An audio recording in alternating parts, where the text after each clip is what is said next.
तो भारतीय आसमान में फिर से एक नई हलचल है। एक ऐसा अखाड़ा है ये जहां हमने देखा है बड़े बड़े नाम भी टिक नहीं पाए। किंगफिशर, जेट एयरवेज, सहारा। गो फर्स्ट। हाँ, लिस्ट तो बहुत लंबी है। बहुत लंबी है। और अब इसी अखाड़े में 3 नए पहलवान उतरने की तैयारी कर रहे हैं। सरकार ने कुछ नई एयरलाइंस को कह सकते हैं हरी झंडी दिखाई है। तो आज द इकोनॉमिक टाइम्स के एक लेख के आधार पर हम इसी खबर की थोड़ी चीरफाड़ करेंगे और देखेंगे कि इसका मतलब क्या है। बिल्कुल। और सवाल सिर्फ ये नहीं है कि 3 नई एयरलाइंस आ रही हैं। असली सवाल तो ये है कि क्या वो टिक पाएंगी या इतिहास फिर से खुद को दोहराएगा। सही। आज हम इसी की तह तक जानने की कोशिश करेंगे कि ये नए खिलाड़ी कौन हैं, वे क्यों आ रहे हैं और सबसे जरूरी, क्या वे उस डुओपोली को तोड़ पाएंगे जिसने पूरे बाजार पर एक तरह से कब्जा कर रखा है। चलिए फिर शुरू करते हैं। तो सबसे पहले तो ये बताइए कि ये नए खिलाड़ी हैं कौन, किन नामों पर मोहर लगी है। देखिए, सरकार ने 2 नई एयरलाइंस को नो ऑब्जेक्शन सर्टिफिकेट यानी एनओसी जारी कर दिया है। एनओसी, ठीक है। इनके नाम है अल हिंद एयर और फ्लाई एक्सप्रेस। अच्छा। तो ये तो 2 नए नाम हुए। अच्छा। इनके अलावा एक तीसरी एयरलाइन भी है, उत्तर प्रदेश की शंख एयर। उसे एनओसी पहले ही मिल चुका था और उम्मीद है कि वो 2026 तक अपनी उड़ानें शुरू कर देगी। यानी कुल मिलाकर 3 नई एंट्रीज। लेकिन यहाँ एक सवाल उठता है, हमें और एयरलाइंस की जरूरत ही क्यों है? क्या जो अभी हैं वो काफी नहीं है? हाँ, यहीं पर कहानी का सबसे दिलचस्प मोड़ आता है। कहने को तो हमारे पास 9 घरेलू एयरलाइंस हैं, लेकिन जमीनी हकीकत वो कुछ और ही है। हाँ। अभी हाल ही में रीजनल कैरियर फ्लाईबिग ने अपनी उड़ानें बंद कर दी और जो कंपनियां चल भी रही हैं उनमें से भी बाजार पर सिर्फ 2 बड़े ग्रुप्स की, कह सकते हैं, दादागिरी है। दादागिरी, आपने एक बड़ा दिलचस्प शब्द इस्तेमाल किया। लेख में भी इसके लिए डुओपोली शब्द का इस्तेमाल हुआ है, मतलब 2 का राज। जरा आंकड़ों में समझाइए कि ये कब्जा कितना बड़ा है। आंकड़े तो सच कहूं तो चौंकाने वाले हैं। इंडिगो और एयर इंडिया ग्रुप, जिसमें एयर इंडिया और एयर इंडिया एक्सप्रेस दोनों आ गए। बिल्कुल। और ये दोनों मिलकर घरेलू बाजार का 90% से ज्यादा हिस्सा कंट्रोल करते हैं। 90%? जी, 90%। और उसमें भी अकेले इंडिगो का हिस्सा तो शायद 65% से ज्यादा है। सही। यानी हवा में उड़ रहे हर 3 में से 2 यात्री इंडिगो के जहाज में बैठे हैं। लेकिन एक मिनट, क्या ये डुओपोली हमेशा बुरी चीज है?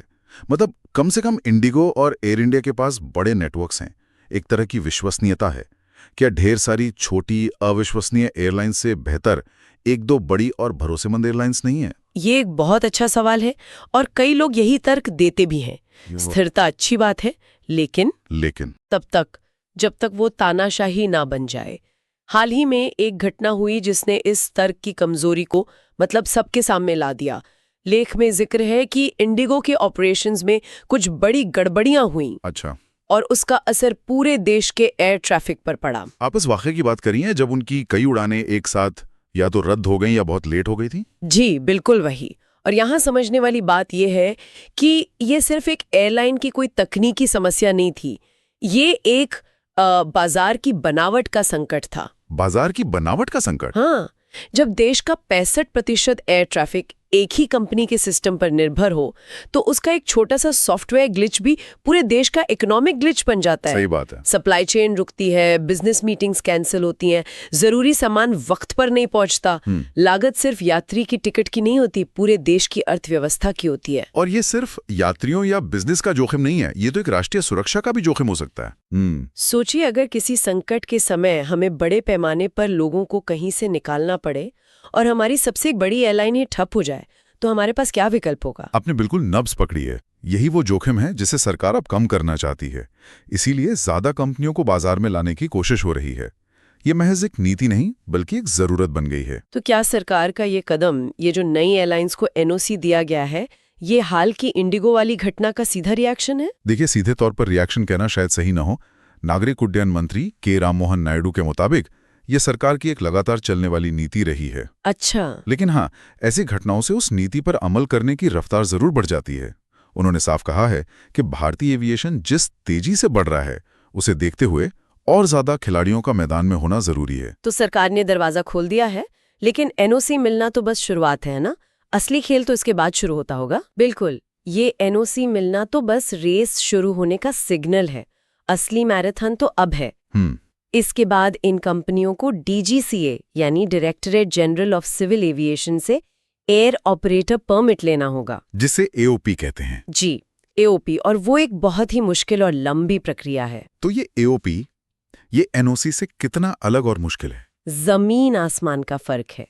AOP के लिए आपको ये साबित करना होता है कि आपके पास उड़ान भरने के लिए सिर्फ इच्छा शक्ति नहीं बल्कि पूरी तैयारी है। मतलब क्या क्या चाहिए होता है? आपके पास जहाज है, उन्हें उड़ाने के लिए ट्रेन्ड पायलट और क्रू हैं, उनके रख रखाव के लिए इंजीनियरिंग और मेंटेनेंस की पूरी सुविधा है, और सबसे जरूरी पैसा। बहुत सारा पैसा। कई महीनों या सालों तक बिना मुनाफे के चलने के लिए बैंक में करोड़ों रुपए। इतिहास गवाह है कि कई कंपनियां NOC लेकर भी AOP की दहलीज तक नहीं पहुंच पाती। अच्छा, तो सरकार दरवाजे तो खोल रही है, लेकिन साथ ही एक फिल्टर भी लगा रखा है।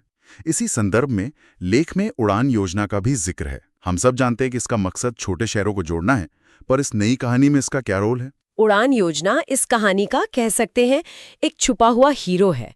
ये योजना अब सिर्फ छोटे शहरों को जोड़ने का जरिया नहीं रही, ये नई एयरलाइंस के लिए एक तरह का इंक्यूबेटर या ट्रेनिंग ग्राउंड बन गई है। Training ground? वो कैसे? देखिए, एक नई एयरलाइन के लिए सीधे दिल्ली मुंबई जैसे बड़े रूट पर इंडिगो से टक्कर लेना एक तरह से आत्महत्या करने जैसा है। हाँ, ये तो है। उड़ान योजना उन्हें एक सुरक्षित मैदान देती है। वे कम भीड़-भाड़ वाले छोटे शहरों के रूट पर अपनी सर्विस शुरू कर सकती है, जहां उन्हें सरकारी मदद भी मिलती है। बिल्कुल। लेख में scar air, India one air और फ्लाई 91 का उदाहरण दिया गया है। इन सब ने इसी मॉडल को अपनाकर बाजार में धीरे धीरे अपनी जगह बनाई है। मतलब ये एक तरह से बड़े अखाड़े में उतरने से पहले छोटे छोटे दांव पेच सीखने जैसा है। एकदम सही। तो सरकार दरवाजे खोल रही है, उड़ान जैसी योजनाएं रेड कारपेट बिछा रही हैं। ये तो कहानी का अच्छा वाला हिस्सा हुआ, पर इस कहानी का एक डरावना पहलू भी है ना? हमने ये फिल्म पहले भी देखी है और उसका अंत अक्सर अच्छा नहीं था। आपने सही कहा। भारतीय एविएशन का इतिहास सफलताओं से ज्यादा विफलताओं की कहानियों से भरा है, और लेख हमें जेट एयरवेज और गो फर्स्ट की याद दिलाता है, जो इस सेक्टर की कड़वी सच्चाइयां हैं। जेट एयरवेज का बंद होना तो इंडस्ट्री के लिए एक भूकंप जैसा था। वो कोई छोटी मोटी कंपनी नहीं थी, एक बहुत बड़ा और स्थापित नाम था। जब हम कहते हैं कि वे भारी कर्ज और ऑपरेशनल चुनौतियों के कारण बंद हो गईं, तो इसका असल में क्या मतलब है? ये ऑपरेशनल चुनौतियां होती क्या हैं? ये बहुत जरूरी सवाल है, क्योंकि हर एयरलाइन की कहानी अलग थी। जेट एयरवेज की कहानी क्लासिक है। उन्होंने एक ही समय पर दो नावों पर पैर रखने की कोशिश की। अच्छा। वे एक तरफ प्रीमियम फुल सर्विस एयरलाइन भी बने रहना चाहते थे, और दूसरी तरफ लो कॉस्ट बाजार में इंडिगो को टक्कर भी देना चाहते थे। इस चक्कर में वह ना घर के रहे ना घाट के। बिल्कुल। उनकी लागत बहुत ज्यादा थी और वे किराए में मुकाबला कर ही नहीं पाए। और गो फर्स्ट का मामला, वो तो एक लो कॉस्ट एयरलाइन थी, उनकी रणनीति तो साफ थी, फिर वो क्यों डूबी? गो फर्स्ट का मामला दिखाता है कि इस बिजनेस में आपकी किस्मत सिर्फ आपके हाथ में नहीं होती। उनका पूरा बिजनेस मॉडल एक खास तरह के इंजनों पर टिका था, जो उन्हें प्रैट एंड विटनी नाम की कंपनी से मिलते थे। जब उन इंजनों में खराबी आने लगी और सप्लायर समय पर नए इंजन या पुर्जे नहीं दे पाया, तो उनके आधे से ज्यादा जहाज जमीन पर आ गए। मतलब बिना जहाजों के कोई एयरलाइन चली नहीं सकती? कैसे चलेगी? ये एक बाहरी निर्भरता का क्लासिक केस है। मतलब एक की मौत अपनी गलतियों से हुई और दूसरे की दूसरों की गलतियों की वजह से। ये तो इन नए खिलाड़ियों के लिए एक बहुत बड़ी चेतावनी है। बिल्कुल। ये बताता है कि इस सेक्टर में सफलता का कोई एक फॉर्मूला नहीं है। आपको अपनी लागत को बहुत सख्ती से कंट्रोल करना होता है, सही रूट चुनने होते हैं, और सबसे बढ़कर आपके पास एक प्लान भी होना चाहिए कि अगर कुछ गलत हुआ तो आप क्या करेंगे। यहाँ मुनाफा बहुत कम है और नुकसान का एक छोटा सा छेद भी पूरे जहाज को डुबो सकता है। तो अगर इन नई एयरलाइंस यानी अल हिंद, फ्लाई एक्सप्रेस और शंख एयर को इस अखाड़े में टिकना है, तो उनके लिए सबसे बड़ी चुनौती क्या होगी? पैसा, जहाज या कुछ और? पैसा और जहाज तो जरूरी हैं ही, लेकिन असली लड़ाई एक और चीज की है जिसके बारे में कम बात होती है। Airport slots. एयरपोर्ट स्लॉट्स यानी एयरपोर्ट पर उतरने और उड़ान भरने का टाइम? ठीक समझे। दिल्ली या मुंबई जैसे बड़े एयरपोर्ट पर सुबह और शाम के पीक आवर्स में एक लैंडिंग या टेक ऑफ का स्लॉट पाना लगभग नामुमकिन है। हाँ, ये बांद्रा में सी फेसिंग फ्लैट खरीदने जैसा है। बेहद महंगा, मुश्किल और लगभग नामुमकिन। सही। ज्यादातर अच्छे स्लॉट्स पर पहले से ही इंडिगो और एयर इंडिया का कब्जा है। अगर आपको रात के 2 बजे का स्लॉट मिले तो उसे कौन लेगा? तो असली लड़ाई सिर्फ हवा में नहीं, जमीन पर भी है। बिल्कुल। ये तो एक ऐसी रेस में हिस्सा लेने जैसा है जिसमें आपके सबसे बड़े प्रतियोगी पहले से ही 100 मीटर आगे खड़े हों। बहुत अच्छी उपमा है। इसीलिए नए कंपनियों की रणनीति बहुत मायने रखेगी।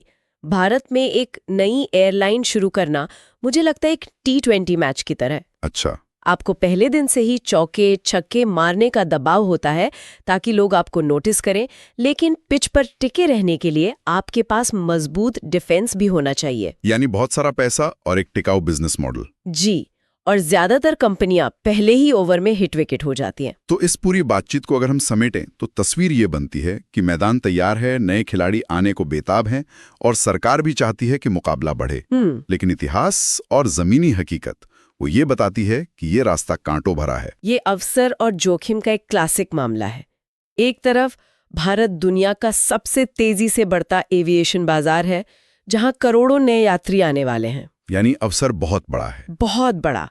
दूसरी तरफ यहाँ टिके रहना बहुत मुश्किल है और लागत इतनी ज्यादा है कि एक छोटी सी गलती भी आपको बाजार से बाहर कर सकती है। इन नई एयरलाइंस की सफलता इस बात पर निर्भर करेगी कि वो अपने लिए क्या खास जगह बना पाती हैं। जैसे कि क्या वे सिर्फ कुछ खास रूट पर फोकस करेंगी, क्या वे अल्ट्रा लो कॉस्ट मॉडल अपनाएंगी, या कुछ नया लेकर आएंगी। और यहीं पर हम एक सवाल सोचने के लिए छोड़ जाते हैं। लेख बताता है कि उड़ान जैसी योजनाओं से छोटी क्षेत्रीय एयरलाइंस को मदद मिली है। वहीं जेट एयरवेज और गोफर्स जैसी बड़ी राष्ट्रीय एयरलाइंस की विफलताओं को हमने अपनी आंखों से देखा है।